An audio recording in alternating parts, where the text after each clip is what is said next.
Service audio de l'Alliance française, Ethan à l'appareil. Que puis-je pour vous? Salut Ethan, c'est Françoise. Ah. T'es dispo? Salut Françoise. J'ai récupéré une boîte de bandes magnétiques, ça date de la guerre. Et j'aurais besoin de ton regard d'historien spécialiste des communications. Tu veux bien y jeter un œil? C'est urgent?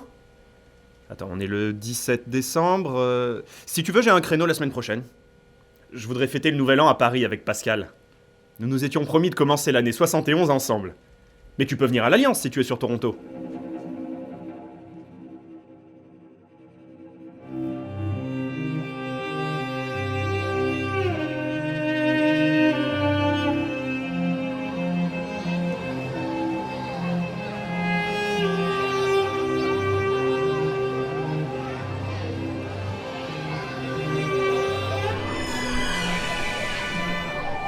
Bonjour, excusez-moi. Bonjour mademoiselle. Je cherche le bureau des archives sonores, s'il vous plaît. Je viens voir Ethan Langevin. Il vous attend, au labo, en bas de l'escalier à droite. Merci, et bonne journée.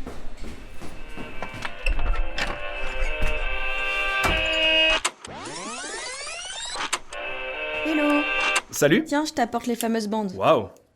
Tu sors ça d'où? C'est une longue histoire. Tu te souviens quand ma mère et moi nous avons quitté la base militaire d'Halifax en 45? Bien sûr. Du haut de tes 5 ans, tu m'as annoncé fièrement partir au bout du monde pour retrouver ton père. Ah, quand j'ai dit ça à ma mère, elle a eu un drôle d'air. Je m'en souviens bien. Elle a dit à mon père, « Marie-Adélaïde ne devrait pas faire ça. Elle ne trouvera que du malheur. » Elle avait raison, ta mère. Les premières années n'ont pas été faciles. Nous errions de village en village, sans jamais nous fixer. Et puis un jour, elle a retrouvé le sourire à Coco Solo, une base militaire au nord-ouest du canal. Pendant toutes ces années, on vivait dans une petite maison. Maman était aimante et attentive, mais à des moments, elle était absente. En y repensant, c'est à cette époque que mes cauchemars ont commencé. Parfois, le soir, elle s'enfermait dans une pièce. Et c'est dans le silence de la nuit que j'entendais des voix. Mais tu ne lui as jamais posé des questions? Tu lui as parlé des voix. Oui, mais à chaque fois, elle éludait. Avec le temps, j'ai arrêté de demander. Dans mon souvenir, ta mère n'était pourtant pas déséquilibrée. Je me demande. Mais sa maladie, elle l'a acceptée sereinement. Et puis elle est partie. C'est en rangeant ses affaires, il y a quelques semaines, que j'ai trouvé cette boîte et tous mes revenus. Quoi? J'étais petite à l'époque. Mais je me rappelle seulement qu'elle rencontrait des militaires américains, puis aussi d'autres personnes, des locaux. Elle les interrogeait et on partait vers un autre village. Toujours au bord de l'océan. Un jour, elle a ramené cette boîte. Son trésor. Trouvé sur une plage de Coco Solo. Et on s'y est installé. Et? Mais rien. Je te l'ai dit, c'était son endroit à elle. On n'en parlait jamais. Tu vas me croire cinglée, mais je suis sûre que c'est bon dans un secret à délivrer. Tu parles d'un secret? Ce sent le fagot, ton histoire.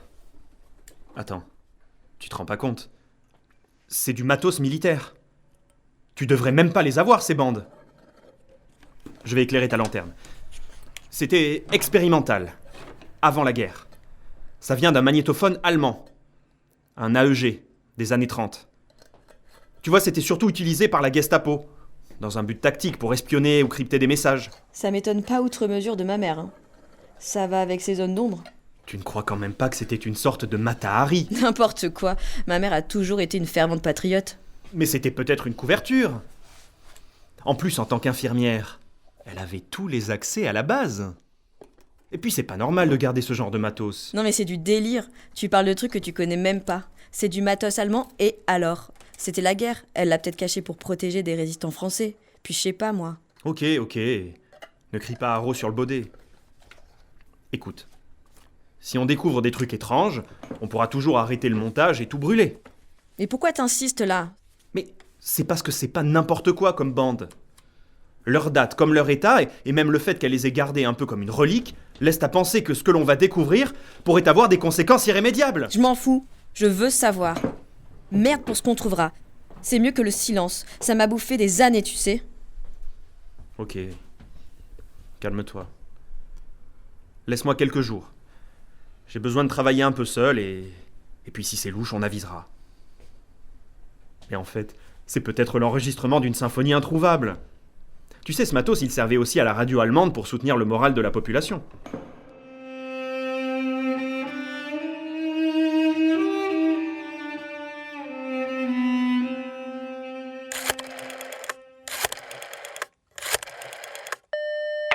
Bonjour Pascal, c'est Ethan, de Toronto. Salut mon vieux. J'espère qu'il n'est pas trop tard. Non, c'est bon, il est 20h à Paris. Qu'est-ce qui t'amène? Ça fait un bail. J'ai en ma possession un coffret étanche qui viendrait d'un sous-marin français coulé en 42. Il est rempli de bandes magnétiques en parfait état. Du matos allemand. Je voudrais ton avis de spécialiste avant d'avancer, car j'ai plusieurs questions. Ok. Quel sous-marin?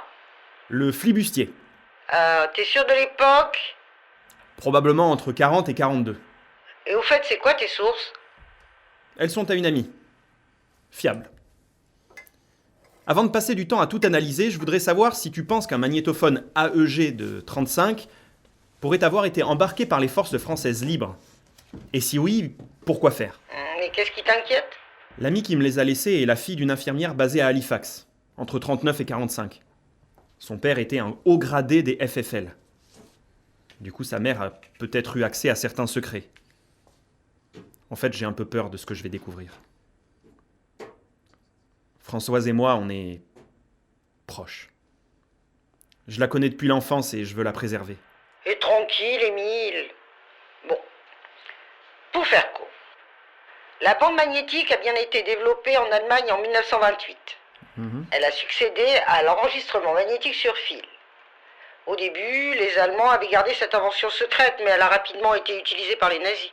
Et dans l'espionnage? Oui, si on pousse le bouchon, mais les Français s'en sont saisis vite fait, et donc ce matériel dans un sous-marin... Oui, c'est possible. Les FFL ont certainement voulu tester la résistance des bandes dans des conditions extrêmes. N'oublie pas que l'humidité était omniprésente dans ces bâtiments de guerre. Bon, allez, calme ta parano, je ne sais pas ce qu'il y a sur ces bandes, mais c'est certainement rien de bien compromettant. Tu connais beaucoup d'espions qui garderaient des preuves de leurs méfaits dans un grenier durant toutes ces années. Sinon, elle ressemble à quoi ta boîte? L'apparence de cette boîte n'est pas banale. De prime abord, c'est une de celles que l'on trouvait dans les sous-marins durant la guerre. Mais, en y regardant de plus près, il reste des traces de peinture beige.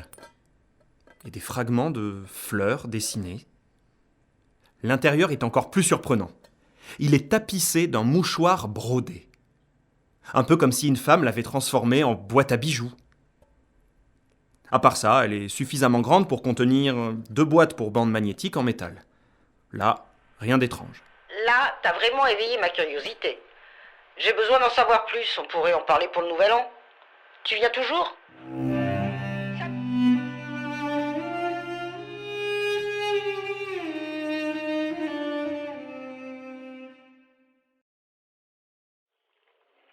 C'est les actes, hein, qui font que t'es un homme. Pas vrai? J'ai été le pire des grands frères. Lui, Service audio de l'Alliance française. Ethan à l'appareil, que puis-je pour vous? Salut, c'est Françoise. Françoise... Qu'est-ce qu'il y a? Tu as pas l'air dans ton plat. Hein? Non, rien. Ça va. Tu es sûr? Je te dérange? Non, pas du tout. Alors, tu as commencé l'écoute? Oui. Alors? Mais dis quelque chose là, tu m'inquiètes. Oh, je sais pas. Je sais pas trop quoi te dire. C'est compliqué. En fait, c'est énorme. Je crois qu'on devrait s'arrêter et tout remettre à l'armée. Tu vas pas recommencer, hein, avec tes histoires d'espionnage. Bon, j'arrive. Je peux être à Toronto dans 2 heures. Surtout, ne fais rien, j'arrive. Ethan! Putain, tu m'écoutes? Non. Enfin, non, viens pas aujourd'hui.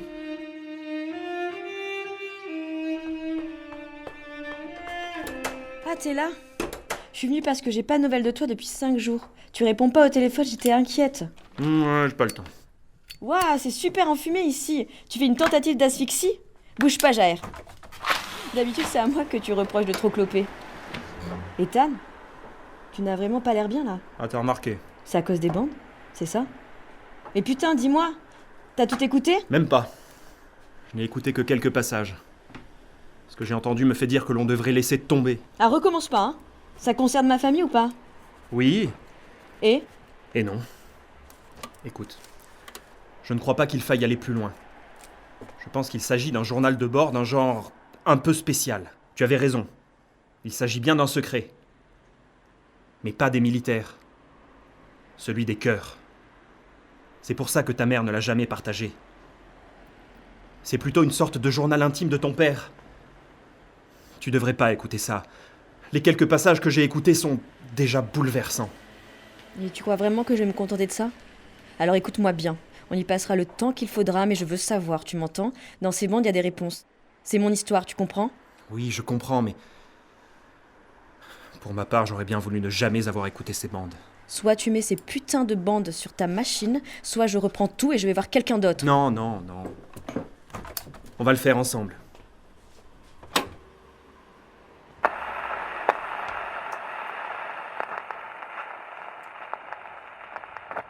Compte rendu du 17 février 1942, 23h52. Capitaine de frégate Pierre-Alexandre Maraison depuis le sous-marin le Flibustier. Nous nous trouvons par 11 degrés nord, 79 degrés ouest dans le golfe du Mexique et nous nous apprêtons à rejoindre l'embouchure du canal de Panama. Notre objectif reste inchangé. Atteindre Sydney par Tahiti pour rejoindre les forces navales françaises libres de l'océan Pacifique et prêter main forte à nos alliés américains. La remontée s'est déroulée sans aucune difficulté. La vérification et les tests pratiqués sur la génératrice démontrent son bon fonctionnement. Les moteurs diesel peuvent être mis en route. Nous avons terminé la chasse et fini de faire surface. Les 126 hommes d'équipage sont tous en bonne santé. La mission se poursuit.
Rapport numéro 1 après le naufrage.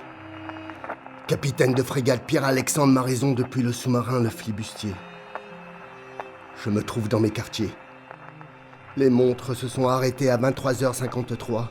Je suis blessé à l'épaule gauche et au bassin.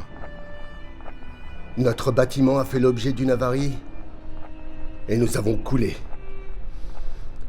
Je ne sais pas à quelle profondeur nous nous trouvons et je n'ai pas encore l'évaluation complète de la situation en termes de survivants et de dégâts matériels. La radio interne fonctionne. J'ai déjà réussi à contacter le capitaine de corvette Pierre Girardot, le médecin sous-marinier Charles Lenoir, le quartier-maître armurier Edmond Melvaux et le maître radio Joseph Gudaillère. Pour les autres postes, aucune réponse pour l'instant.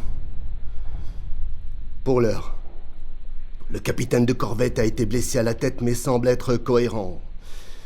Il a été conduit directement à l'infirmerie. C'est donc au quartier-maître que reviendra la tâche de dénombrer les survivants et d'évaluer les dommages. Ensuite, il ira à l'infirmerie. Son œil droit est sérieusement touché et il souffre de différentes commotions. Le médecin sous-marinier a déjà prodigué les premiers soins pour les membres de l'équipage qui répondent à l'appel. Nous installerons la cellule de crise dans le poste central, à côté du carré des officiers. Ainsi, le deuxième classe Gudaillère pourra faire les liens nécessaires et essayer de nous signaler... Nous signaler? Mais à qui? Je suis déjà très étonné que nous soyons encore en vie.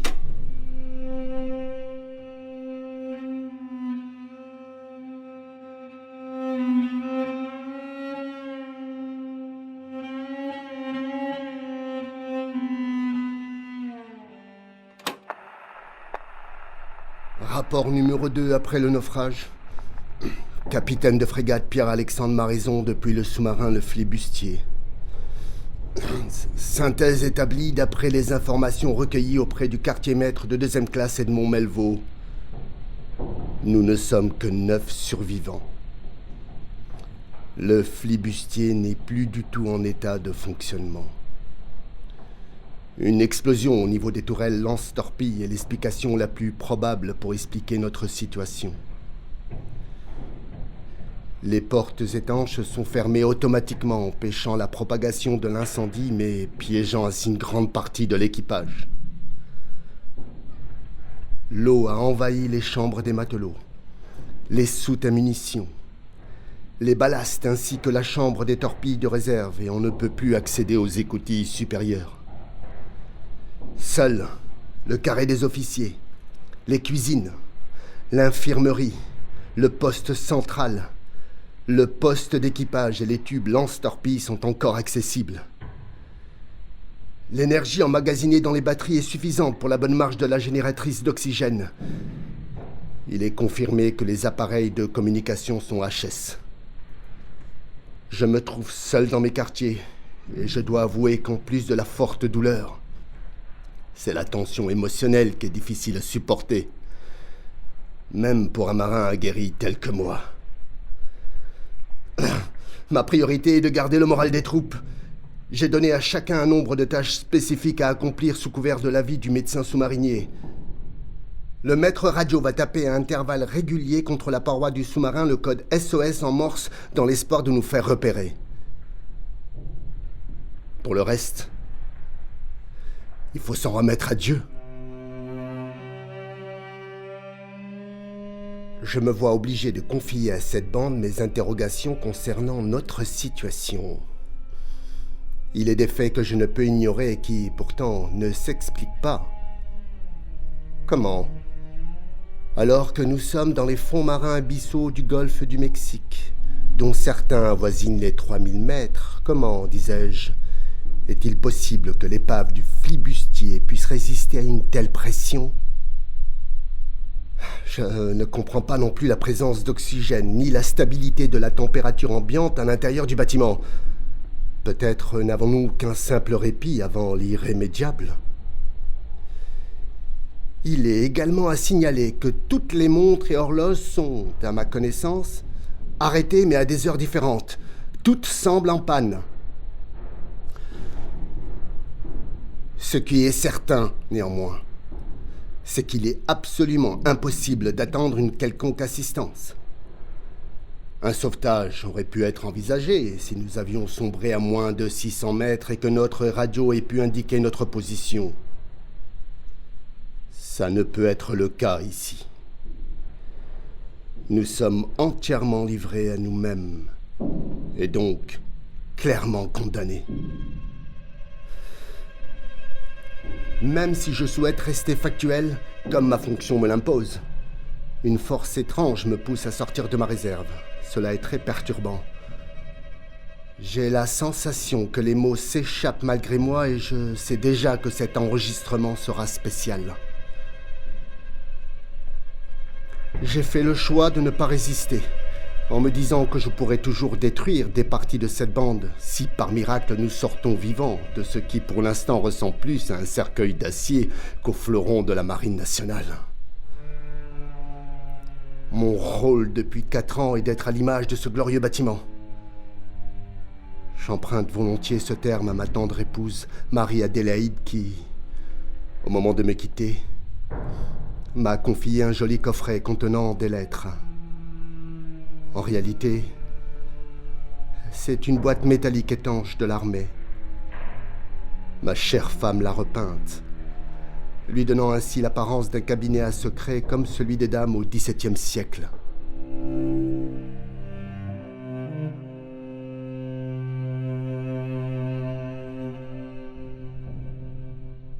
Mon épouse, ma si courageuse Marie. La découverte de tous ces mots qui n'ont jamais été échangés et qui m'accompagnent aujourd'hui dans ces profondeurs que je ne quitterai probablement jamais, me pousse à m'ouvrir à mon tour. Le terrible choc ressenti au constat de la mort de la quasi-totalité de l'équipage nous a fragilisés et, j'ose le dire, nous a ramenés à l'essence même de ce que nous sommes, de simples humains. Moi, que tu décris si malicieusement comme un taiseux, avare de démonstration, je vais utiliser la force du verbe tel un baume et ainsi chercher à concilier le militaire que je suis et l'homme qu'à ton contact, je suis devenu. Je souris à l'idée de l'expression que tu auras à l'écoute de cet enregistrement, même si, je l'avoue, je préférerais que tu ne l'entendes jamais. Mais si le sort veut que tu en deviennes l'auditrice, je sais que tu sauras dépasser ton chagrin, car l'apitoiement n'est pas dans ta nature. Très vite, tu t'attacheras au sens et comprendras l'ironie de la situation qui me fait te déclarer un amour immortel alors que la séparation est probablement définitive. Affaibli, endolori, je suis loin du héros éponyme que tu présentes dans ta première lettre. Tu sais, celle où tu décris ce qui, pour toi, est notre rencontre. Quoi qu'il en soit, j'ai envie de te faire partager notre première rencontre. Enfin, celle qui pour moi a été déterminante et qui n'a probablement pas existé à tes yeux. Alors que je me trouvais avec l'équipe médicale, prête à répondre aux besoins, tu es apparu. C'est un peu étrange, car ce qui est apparu en réalité, c'est cet autre toi. Un submersible de 110 mètres de long sur 9 mètres de large, fait d'acier, si imposant qu'il laisse sans voix. Dans mon esprit, vous ne faisiez qu'un, ce glorieux bâtiment et ses membres d'équipage. Lui, qui vous avait conduit à Halifax pour rejoindre le combat en tant que force vive dans ce conflit qui est aujourd'hui mondial, et vous, qui aviez eu le courage de le conduire jusqu'à nous, défiant ainsi les ordres du gouvernement de Vichy pour répondre à ce général qui a ravivé la flamme de la résistance française. Vous vous teniez tous sur l'avant-pont. À mes yeux, vous étiez tels des vikings du premier millénaire, nés pour vaincre. Et j'étais hypnotisée par la force brutale qui émanait de cette masse indistincte. Très vite, vous avez embarqué dans les canots venus vous chercher pour vous amener jusqu'à nous. Je retenais mon souffle. Dans quelques instants, vous seriez réels, seulement des hommes aux besoins humains, et je devrais reprendre mon rôle d'infirmière.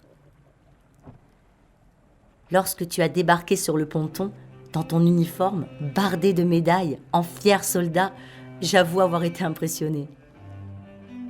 Puis nos regards se sont croisés, et tu m'as souri. De ce sourire un peu de travers qui t'est propre, de ce sourire dont aujourd'hui je connais les mystères. Nos regards sont restés aimantés, et durant une fraction de seconde, le temps s'est suspendu. À partir de ce moment, tu n'étais plus le capitaine de frégate Pierre-Alexandre Maraison, mais mon capitaine, même si tu ne le savais pas encore. Le temps était compté, car en période de guerre, il n'a pas la même valeur. Ainsi, il m'a fallu faire montre d'ingéniosité et de pugnacité pour devenir rapidement celle que tu nommes ta Marie qui n'a pas froid aux yeux.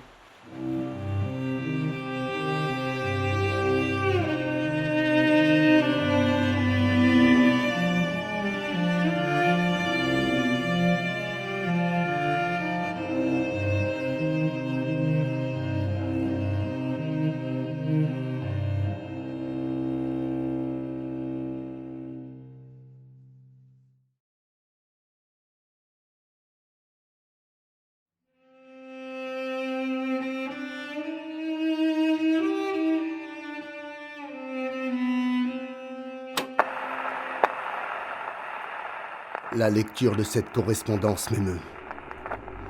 Ce ne sont pas des mots sur le papier, mais des paroles que j'entends distinctement. Je ne suis pourtant pas sous l'emprise de l'alcool ou de quelques stupéfiants. Les seuls médicaments que j'ai pris sont des analgésiques donnés par le médecin de bord, Charles, mon ami et compagnon d'armes. Quelle drôle de chose, tout de même, que de s'adresser à haute voix à une machine. Elle avait une jambe en bois et pour que ça ne se voit pas, elle faisait mettre par en dessous des rondelles en caoutchouc. Elle avait une jambe en bois, mais elle portait des bas. Ceux qui ne l'avaient pas tâté ne s'en seraient jamais doutés. Bois, bois. Elle avait une jambe en bois.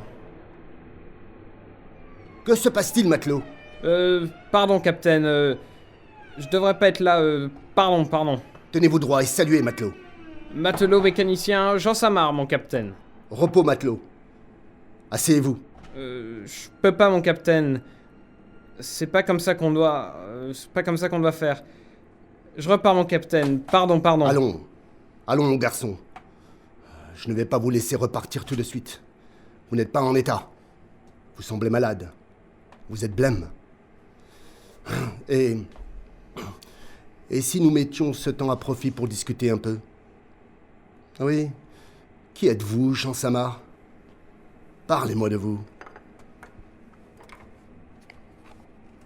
C'est moi. Je m'appelle Jean. Jean Samar. J'ai 19 ans, mais je vais sur mes 20 ans le mois prochain. Enfin, peut-être.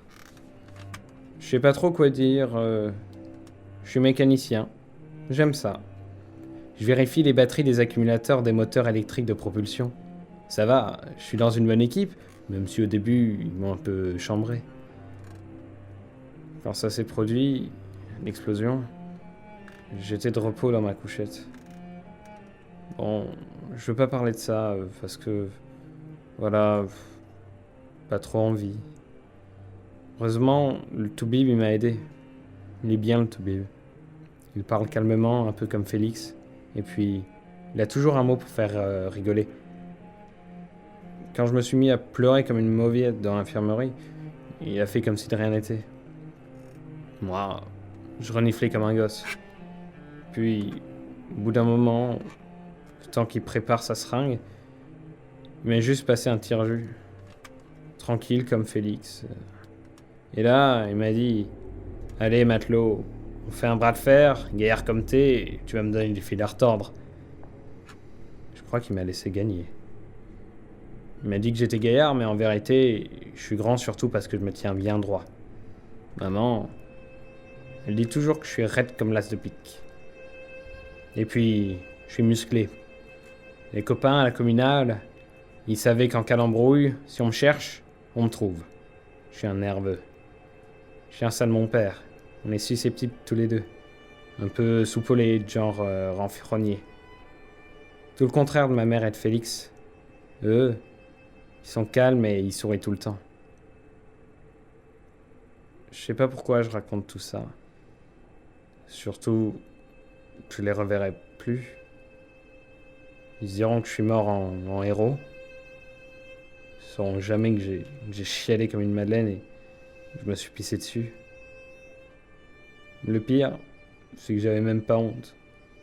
Avant, le 10e de ça, et j'étais sous terre où je fracassais tous les témoins. Heureusement que les copains de la mécanique, ils étaient plus là pour voir ça.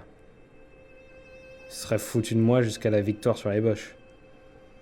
Le Samargouillon, comme il m'appelait, avec le froc souillé. Le Samar souillé. Les mécanos sous-mariniers, c'est pas des tendres. Mais une fois qu'ils vous ont accepté, on est quelqu'un, on se sent fier. Au début, j'ai fait une réflexion sur un borgne qui manquait 2 doigts. Je trouvais ça bizarre qu'on garde un mutilé pour libérer la France. Surtout le flibustier en plus. Je vous raconte pas la raclée que j'ai prise. Je suis pas allé voir le Toubib ce coup-là. Quartier maître, j'ai dit que j'étais tombé de l'échelle. J'ai su après que le borgne, c'était un héros. Qu'il avait sauvé des vies. Une sorte de légende. Tous les gars le respectaient. Un jour, il est venu me parler et il m'a appelé Samargouillon, mais je savais que c'était gentil. Petit, qui m'a dit, il y a du merdier dans ta tête. Un jour, faudra que t'élimines toute cette boue, surtout si tu veux t'en sortir indemne de cette foutue guerre. C'est pas méchant, c'est pour toi. Il avait raison, le borgne. Il y a de la boue dans ma tête, et de la honte aussi.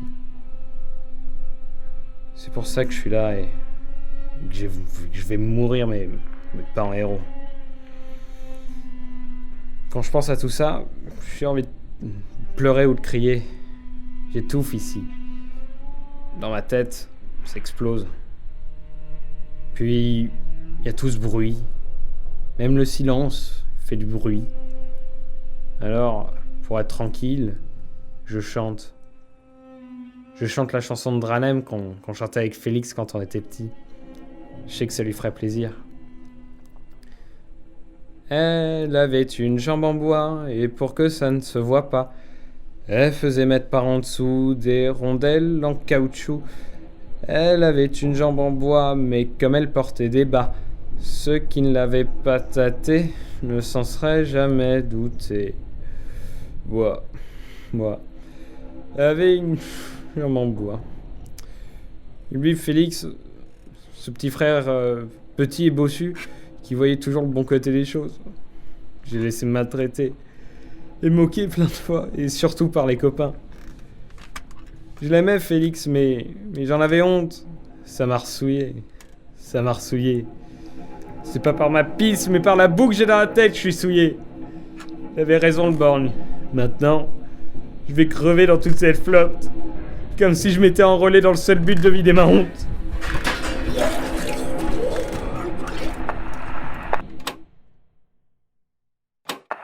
Tu sais, ma Marie, il vient de se produire une chose étrange.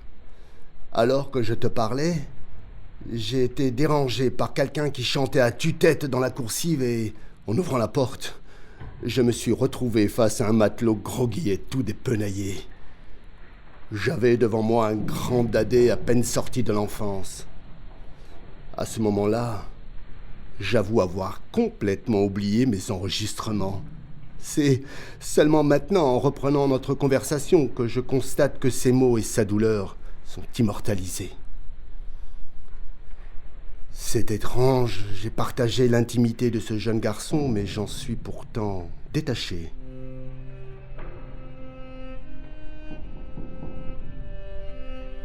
Mais où en étais-je?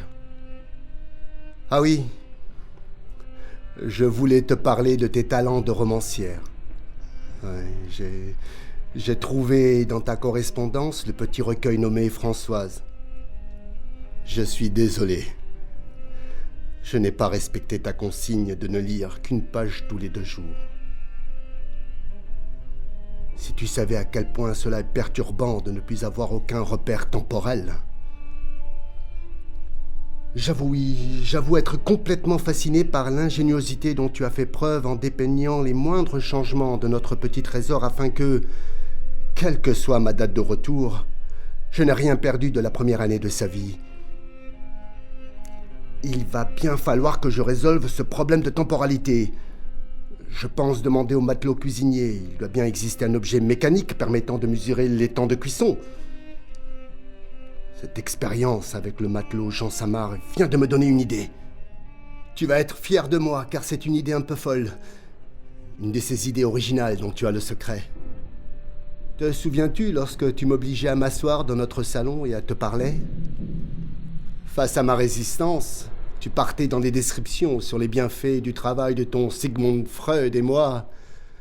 Je te regardais t'agiter dans tous les sens.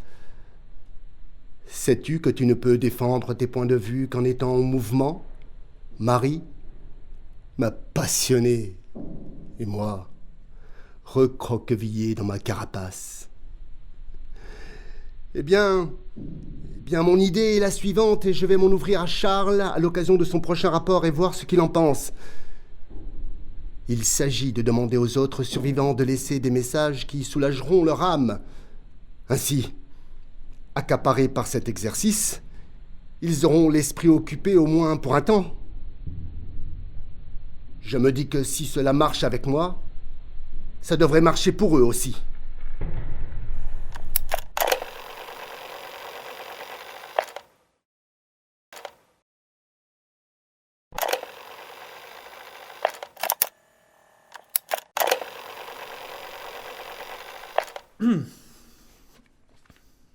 Ça va, ma Françoise? Ça irait comment, toi, si tu entendais la voix de ton père pour la première fois? Tout en sachant que son temps est compté. Je t'avais prévenu que c'était une mauvaise idée. C'est toi qui as insisté. Françoise, où tu vas? Tu pars, tu veux qu'on arrête? Lâche-moi, je vais aux toilettes. Ok, je bouge pas. Je t'attends. Dans la cuisine, à côté des toilettes. Il y a des bières dans le frigo. Tu peux t'en prendre une si tu veux. Prends-moi une aussi.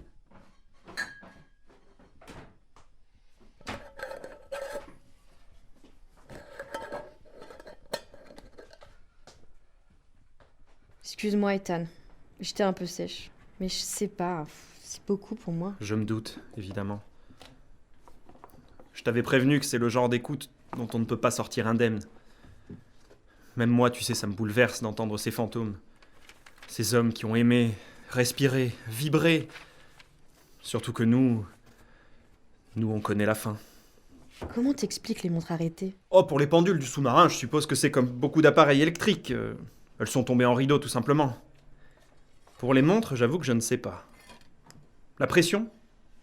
Un champ magnétique, peut-être. C'est quand même bizarre de rencontrer son père comme ça. Ouais, au moins c'était pas une ordure. Et puis maintenant, tu réalises combien il t'aimait, ta mère et lui.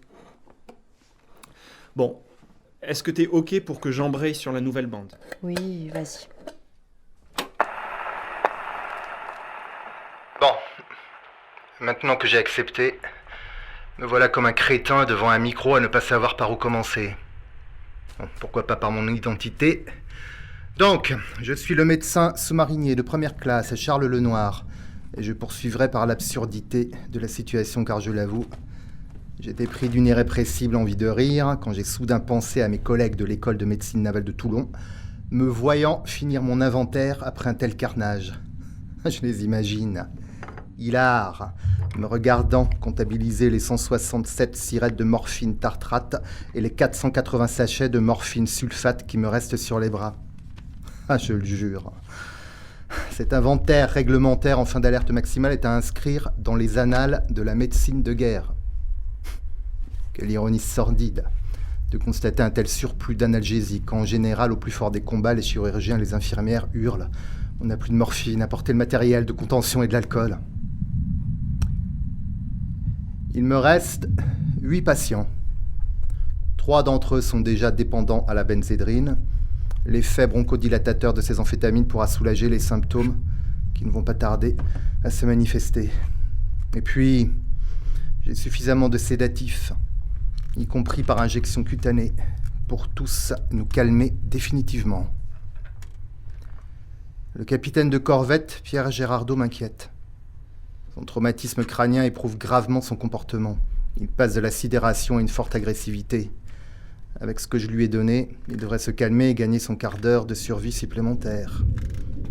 Il aurait surtout besoin de l'aumônier, mais on n'a pas retrouvé son corps. Logiquement, c'était bien à lui d'être le dernier à trépasser. Force est de constater que sa dévotion ne l'a pas sauvé. Quand son Dieu s'est octroyé 117 âmes à trier entre le purgatoire et le paradis céleste. Je soigne les corps déchiquetés. Je n'ai pas les mots qui apaisent. Quand Pierre-Alexandre, en fier capitaine, est sorti de l'infirmerie, digne, malgré sa claudication, altier dans son « Merci Charles, mon fidèle ami », j'ai réalisé toute l'insipidité de ma vie, la fatuité de mon existence. Ah, je suis le grand médecin, le chirurgien de guerre, efficace, dénué d'émotivité et de compassion, un boucher qui récupère ce qui peut être récupéré, recousu, raccommodé. Je fais de l'humour en pleine opération. C'est mon style. Je me pense un homme d'engagement. C'est pour ça que je me retrouve dans cette carlingue submergée. En fait, depuis le départ d'Halifax, je distribue des psychotropes à des gamins pour la plupart morts de trouille d'être enfermés dans ce fleuron de la marine nationale. Je vous le dis, la France sera grâce à moi libérée par des marins sous méthamphétamine. Les vainqueurs de cette guerre seront drogués jusqu'à la moelle. Tout ça avec la bénédiction des ministères de la guerre et des laboratoires qui tournent au même régime que les usines d'armement. Moi qui voulais sauver le monde, le guérir. Au moment où la fin est proche, je prends conscience que je n'ai personne. Aucune famille. Finalement, je n'ai pas de mots à adresser à un quelqu'un ou une quelqu'une. Pas de dernière parole touchante, remplie d'affection. Continuer à faire du sarcasme et à estimer que je me consacre entièrement, dévotement à mon métier, que je manque de temps pour me lier, pour aimer. Ça n'est plus crédible. Non, en réalité, je suis mort de trouille. Elle craquelle, ma façade. Depuis que le capitaine m'a dit « Allez, à toi, enregistre-toi, dis ce que tu veux. » On ne sait jamais. C'est vrai. J'ai suivi Pierre-Alexandre sur le flibustier pour répondre à l'appel, en être, apporter ma contribution au FFL. Mais là, tout seul, sans destinataire à qui débiter mes fadaises, je ne peux plus me voiler la face. En réalité, Pierre-Alexandre, c'est un peu le frère que je me suis choisi. Une tentative de deuxième famille. Une attache dans ce marasme qui m'enlise depuis 10 ans. Depuis la mort de ma mère tuberculeuse. Le sort s'acharne. Il est beau, le grand médecin, qui ne parvient pas à sauver ce qu'il aime, ce qu'il admire. Toutes les conditions démontrent que nous ne nous en sortirons pas. La grande faucheuse va encore m'enlever un être cher, et pour ne pas entendre à nouveau la toux chronique, l'essoufflement et les gémissements de douleur qui me hantent, je n'hésiterai pas à utiliser toute cette pharmacopée pour soulager la souffrance et mettre un mouchoir sur mon inutilité.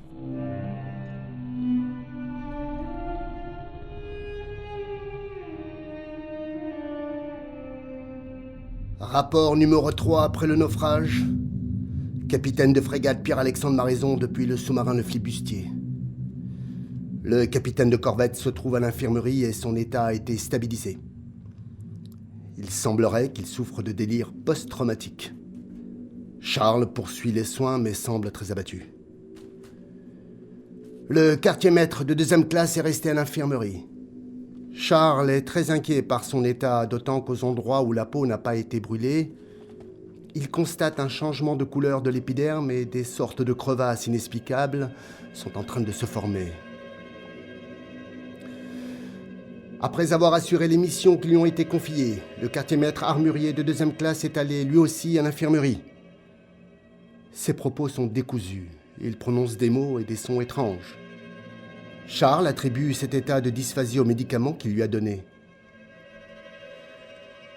Le matelot cuisinier est anormalement agité et s'accroche à sa mission de mesurer le temps avec un sablier. Il doit faire l'inventaire des réserves en eau et en vivres et me remettre son rapport dans 2 sabliers. J'ai demandé à Charles de passer le voir et là encore l'agitation et la confusion du langage étaient prégnantes. Il a constaté aussi une perte de cheveux, mais cela est fréquent après un choc, dit-il. Le petit Jean Samar n'est plus en mesure d'assurer une quelconque mission et après son passage dans ma cabine, je l'ai envoyé consulter car il m'a semblé dans un état second, comme sous l'emprise de drogue. Le matelot électricien a finalement perdu son œil. Et le plus inquiétant est que le 2e se couvre d'une membrane blanchâtre, une sorte de cataracte traumatique. Mais est-ce possible? Le maître radio reste en charge de la communication avec l'extérieur et doit venir au rapport le plus rapidement possible. Rapidement, ce mot a-t-il encore un sens? En fait, plus rien n'a de sens. J'ai croisé mon reflet dans un morceau de miroir encore intact et je ne me suis pas reconnu moi-même. Ma peau semble se dépigmenter et mes joues se sont creusées. J'éprouve aussi un déficit de concentration et j'ai de plus en plus de mal à prendre des décisions. La fatigue sûrement. Pourtant, je n'ai pas sommeil. Au fait, je n'ai plus aucun rythme. Depuis quand n'ai-je pas dormi, ni bu, ni mangé? Tout cela est-il réel? Et Marie qui ne me parle plus. Pourquoi? Tu me parlais jusque-là.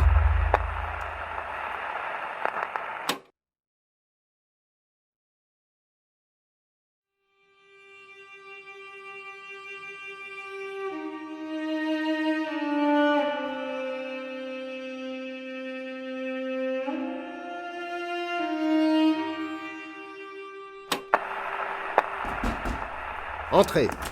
Maître Radio Joseph Guidaillère au rapport, mon capitaine.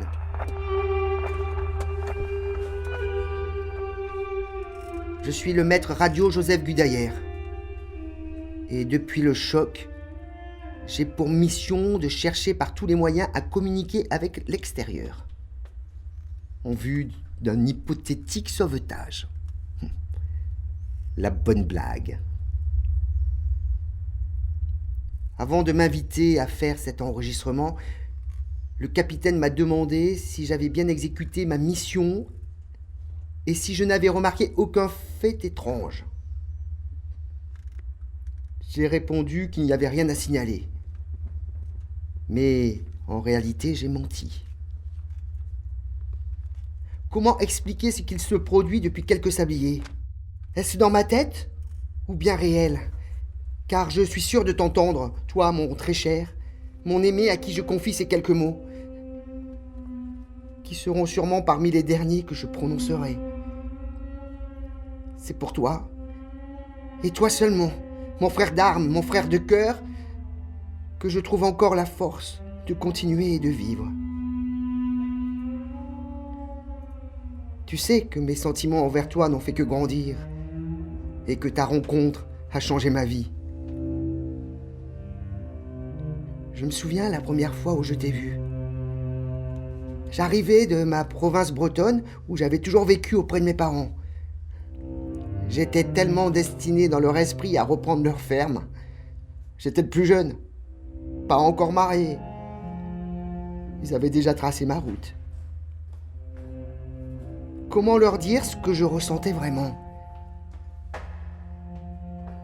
C'est mon père qui, un jour, en découvrant mes véritables aspirations, m'a chassé, disant que j'étais une honte pour tous et que je n'étais plus son enfant. En à peine une heure, je passais du statut de fils à celui de paria. Toutes mes pauvres affaires se sont retrouvées jetées dans la cour au milieu des poules. Il me fallait partir, loin, et je choisis la capitale. Lorsque j'arrivais gare Montparnasse, j'avais juste assez pour me payer 2 nuits d'hôtel et quelques maigres repas. Je trouvai rapidement un endroit, miteux, pour dormir, et commençai à chercher du travail. Le 11e arrondissement me sourit, et je me suis retrouvé à l'estaminet, à essuyer des verres et passer le balai. Cela faisait 2 semaines que je travaillais. J'avais trouvé, pas très loin du bar, une minuscule chambre de bonne. Un soir, tu as poussé la porte de l'estaminet. Grand, brun, le regard franc, dans ton costume de marin. Tu arrivais de Brest, étais en permission pour quelques jours encore, et tu avais décidé d'écumer Paris. Quand je t'ai vu, j'ai immédiatement senti qu'une intense relation allait se nouer entre nous. Alors, pour en finir avec cette terrible solitude qui traînait sur mes épaules depuis trop longtemps, je t'ai abordé. Je t'ai dit que je finissais bientôt mon service. Ça t'a fait sourire. Et ce sourire, je le vois encore aujourd'hui parce qu'il a réchauffé mon cœur comme si soudain, je me trouvais proche d'un gigantesque brasero.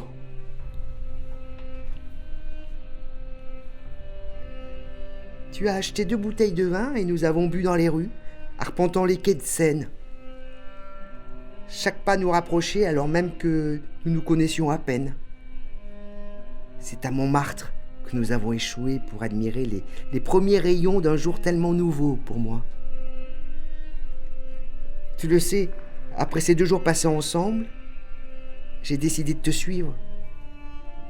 Après tout, rien ne me retenait vraiment, et l'idée de m'engager dans la marine à tes côtés me semblait une évidence. Lorsque légèrement tremblant je t'exposais mon idée, ton immense sourire suffit à me convaincre. Nous avons passé presque 1 an sur le même bateau, le cuirassé La Bretagne. Je me souviens comme j'avais ri lorsque j'avais découvert cette amusante coïncidence. Et notre amitié s'est renforcée encore, même si parfois il fallait la cacher un peu, parce que nombre de marins ne l'auraient pas comprise. Mais nos permissions dans des contrées plus ou moins lointaines nous permettaient toujours de vivre ce tendre sentiment. Et puis, tu as trouvé que la force de nos sentiments t'empêcherait peut-être de gagner tes galons. Et parce que je t'aimais plus que tout, je suis parti. Et je rejoins l'équipage du Flibustier, cet incroyable sous-marin. Nous avons continué à nous écrire, et tes lettres touchantes restent ce que je possède de plus précieux. Nous nous sommes revus quelquefois. Tu étais devenu officier. Tu avais toujours été plus lettré que moi et les examens ne t'avaient jamais fait peur. Ce n'était plus pareil entre nous. Mais il subsistait tout de même une douce amitié. Tout s'est brutalement terminé le 3 juillet 1940, date de l'opération Mersal Kébir au large des côtes algériennes, où le cuirassé que tu commandais a été coulé par la Royal Navy. Tu avais décidé de rejoindre l'état-major de Vichy. J'avais, de mon côté, choisi les forces françaises libres. Et tu vois, Armand, finalement, je me retrouve aussi au fond de l'eau, tout comme toi. Et il est fort probable que je te rejoigne plus vite que nous l'aurions pensé. Aujourd'hui, pour la première fois, je n'ai plus honte. Ni de ce que je suis, ni de ce que j'éprouve. Et je sais que tu resteras pour toujours mon Armand. Ma raison! Pierre, vous devriez être à l'infirmerie, à vous reposer. Non, vous aimeriez ça, hein? Que votre ami reste bien calme, bien soumis, comme un bon second, pour m'empêcher de parler. Asseyez-vous, je vous écoute. Je vais chercher le médecin. Tenez, buvez ça. Je ne suis pas un lâche, vous le savez. Et je n'ai certainement pas peur de la mort. Nous vous faisions confiance. Et vous nous avez menti. Ils me l'ont dit. Vous donnez de l'espoir à ces braves hommes, alors qu'il n'y en a aucun. Tout comme vous nous avez menti sur la guerre, pour nous faire déserter. Ils me l'ont dit. Nous vous avons suivis. Nous avons renié la France, notre patrie. Nous vous avons suivis à l'autre bout du monde. Et maintenant, nous vous suivons au fond de l'océan. Toujours plus, hein? Mais au lieu d'être récompensés en héros, nous avons été punis. Nous mourrons ici, dans les ténèbres, et nos familles seront persécutées pour leur faire payer nos fautes. Nos fautes. Vos fautes. Ça suffit, Girardot. Lâchez-moi. Condamnés. Vous nous avez tous condamnés. Vous le savez très bien, ma raison. Vous les avez entendus. Je le sais. Vous les avez entendus comme moi. Mais c'était donc ça votre plan. Depuis le début, vous vouliez nous envoyer tous dans les profondeurs. Avec eux. Capitaine de corvette, arrêtez. Pierre, arrêtez. Tenez-le, tenez-le. Vous n'entendez pas leur voix. Vous n'entendez pas cette mélopée inhumaine. Bien sûr que si. Ils savent très bien que nous sommes là. Ils le savent depuis le début. Pourquoi croyez-vous donc qu'on puisse respirer?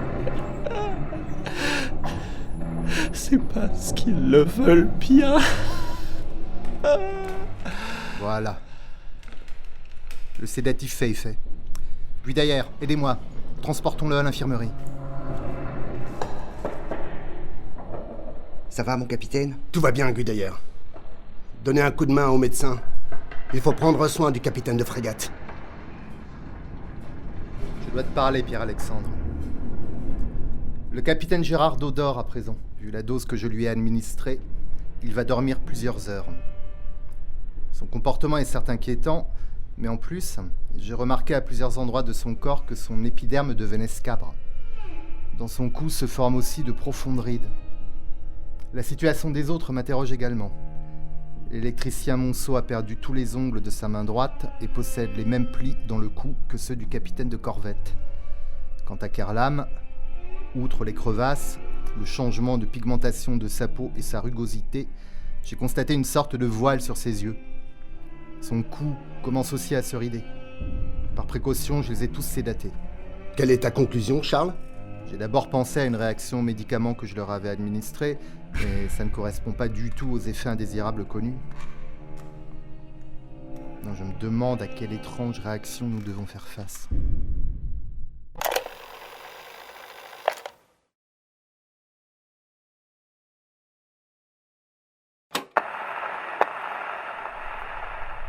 Rapport numéro 4 après le naufrage. Capitaine de frégate Pierre-Alexandre Maraison depuis le sous-marin le Flibustier. La situation est de plus en plus troublante. Charles m'a informé de différents signes qui ne peuvent s'expliquer uniquement par les traumatismes consécutifs à l'accident. En effet, il a noté de nombreux changements physiques sur les survivants et j'ai moi-même constaté des manifestations similaires sur mon propre corps. Mais je les lui ai cachés comme il a tenté de le faire en vissant sa casquette d'officier sur sa tête, certainement afin que je ne me rende pas compte de la disparition d'une partie de ses cheveux. Une fois de plus, ma Marie avait raison. Dans une de ses lettres si chères à mon cœur, elle me reproche gentiment ma faculté à remarquer le plus petit changement. À ce moment de notre histoire, j'aimerais te faire part d'une de ces petites choses qui à la fois m'agacent et me font rire. Dans quelques années, puisqu'il y aura des années douces que nous partagerons avec notre petite Françoise et probablement quelques frères et sœurs, je te reprocherai certainement ce petit pouvoir que tu as à ne jamais être surpris et à repérer les plus petits détails. La mèche blanche que je croyais avoir cachée sous ma coiffe d'infirmière n'est, par exemple, pas passée inaperçue. Comment fais-tu? Mais je m'égare et m'interroge. Et comment se fait-il que Charles ne m'ait pas donné de nouvelles du quartier-maître armurier? Il devrait se trouver à l'infirmerie, à moins que je ne lui ai demandé de rejoindre le matelot cuisinier. Je ne sais plus trop. Et cette histoire de nourriture? La faim m'a déserté. Mais il me semble avoir réclamé un inventaire. J'avais envoyé Gudayer me trouver ce fichu cuistot pour qu'il m'apporte son inventaire. Et puis, il ne s'est pas encore enregistré, celui-là. Hé, il y a quelqu'un? Répondez, qui est-ce? Capitaine. Jean Samar. Mais que faites-vous là, matelot? Que vous est-il arrivé? Venez, rapprochez-vous de la lumière. La lumière? Quelle lumière? Peu importe. Faites-moi votre rapport. Ben, c'est difficile, Captain m'a raison. Je sais pas par où commencer. Je sais pas trop. J'étais parti pour l'infirmerie, et puis je vous ai entendu avec Guidayer et le Toubib et Gérardo et tout ça, quoi. Et puis je sais pas trop. Et comme je me sentais pas bien, je suis allé à l'infirmerie et là... Oh, Captain, ils étaient tous raides. Ça y est, ça me reprend, je plisse les yeux. Calmez-vous, matelot. Faites-moi votre rapport. Des faits, que diable. Oui, le rapport. C'est comme disait Félix. Du calme, grand frère. Explique-moi avec des mots. Donc j'ai croisé Guy d'ailleurs. Il m'a dit d'aller trouver le cuistot Gourgès avec lui et là on a trouvé le Toubib, une picouse à la main. Il avait oxy le Gourgès. Solé, le canari, il s'est envolé, tout affolé, et je l'ai suivi dans la cambuse. Il y tenait le Gourgès à son canari. Il disait qu'il avait sauvé de Douchy du Nord pour l'emmener avec lui dans d'autres fonds que la mine. Ça le faisait rigoler. Elle était bonne, sa tambouille au Gourgès, hein, Captain? Des faits, Samar. Des faits. Alors, le Toubib, il a attrapé, il a piqué lui aussi.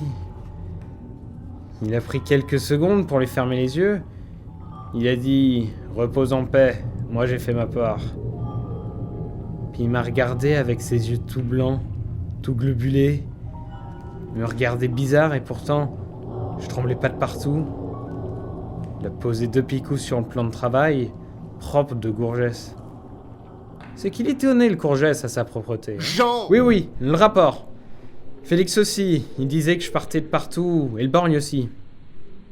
Il serait content, le borgne. La boue, elle est partie et je vois clair. Le Toubib, il m'a dit « Les seringues, elles sont faites pour vous, matelot. Pour vous et Pierre-Alexandre, mon ami. Faites-en bon usage. Moi, j'en ai fini. Je n'irai pas au bout. » Et puis, il est parti comme s'il était déjà ailleurs. Mais c'est où ailleurs? Alors j'ai compris. Pierre-Alexandre, c'est vous, pas vrai? Vous avez raison, matelot.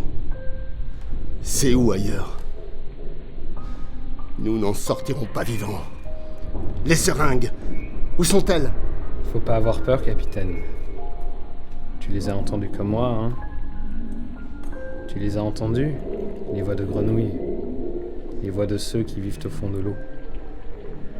Même qu'ils ont murmuré qu'on pouvait laisser tomber tous nos trucs de gloire et de sauver le pays. Qu'on pouvait juste les rejoindre. Ces trucs qui nous arrivent, c'est une bénédiction. Tu les as vus comme moi, hein, capitaine? Ces drôles de couleurs, avec tes yeux blancs. Et puis regarde nos mains. Il y a de la peau qui a poussé entre nos doigts. Tu sais, hein, que c'est pour nager. Quand je pense que je savais même pas que ça me foutait la trouille. Mais ça va maintenant. Avec moi, c'est toujours après que je comprends, que je pige les choses. C'est les actes, hein, qui font que t'es un homme. Pas vrai? J'ai été le pire des grands frères. Lui, Félix, coincé dans ce cercueil en ferraille, il sourira encore. Le grand frère, il part maintenant. Je suis en paix, tu sais, capitaine. C'est fini de chialer, fini la guerre, les boches, tout ça. Je suis calme. Et tu peux faire pareil, capitaine. Parce que je te lâcherai pas, même que c'est un peu Félix qui me le demande. Finalement, tu sais, capitaine, dans notre après, je serai peut-être quand même un héros, un qui compte, qu'on respecte. Allez, viens. Viens avec nous, capitaine. Oh, laisse-moi, matelot. Laisse-moi encore quelques instants.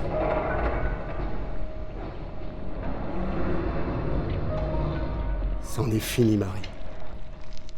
C'est la dernière fois que je prends la parole. La dernière fois que je m'adresse à toi. Répondre à l'appel des créatures me semble la seule solution. C'est inéluctable. Jean a bien compris. devancer. Ce n'est pas par lâcheté. Tu le sais, j'aurais accepté de mourir au cœur de la bataille, mais pas inutilement. Là, c'est comme si j'avais un devoir, comme une nouvelle mission, une exploration. Et un explorateur, ça ne revient pas toujours. Mon corps est transformé, mais je ne veux pas partir sans te dire une dernière fois à quel point tu as changé ma vie et combien mon cœur saigne à l'idée de te quitter pour toujours. Pardonne à ton capitaine Marie. Je pars vers cet inconnu aquatique pour suivre mon destin avec ce peuple des profondeurs. Je l'entends clairement aujourd'hui, cette douce musique qui me hante depuis que nous avons coulé. Je vais la suivre car elle est mon guide vers cette autre réalité à la fois si terrifiante et si fascinante.